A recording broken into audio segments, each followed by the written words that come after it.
Hi friends, ഉള്ളിവടയാണ് ഉണ്ടാക്കുന്നത്. അതിനാവശ്യമായ ഉള്ളി അരിഞ്ഞെടുത്തിട്ടുണ്ട്. ഇതിലേക്ക് പച്ചമുളക്, ഇഞ്ചി, വെളുത്തുള്ളി, കരിയേപ്പില, മല്ലിയില എല്ലാം അരിഞ്ഞിട്ടുണ്ട്. അത് ഉള്ളിയിലേക്ക് ഇടാം. അതിനുശേഷം ഒരു മുട്ടയും പൊട്ടിച്ചൊഴിക്കുക. കുറച്ച് അരിപ്പൊടിയും കൂടി ഇട്ടിട്ടുണ്ട്. ലേശം മുളക് പൊടിയും മഞ്ഞൾപ്പൊടിയും കൂടി ഇട്ടിട്ടുണ്ട്.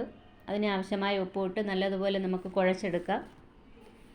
ഇതുപോലെ കുഴച്ചെടുത്തിട്ടുണ്ട്. കുറച്ച് നേരം അത് ഫ്രിഡ്ജിലേക്ക് വെച്ചതിന് ശേഷം നമുക്ക് പാൻ അടുപ്പത്ത് വെച്ച് എണ്ണ ചൂടാകുമ്പോൾ ഇതിലേക്ക് ഇതുപോലെ ബോളുകളാക്കി ഇടാം. ഒരു വശം മൊരിഞ്ഞു വന്നിട്ടുണ്ട്. ഇത് നമുക്ക് ഇനി കോരിയെടുക്കാം. നല്ല മൊരിഞ്ഞു വന്നിട്ടുണ്ട്.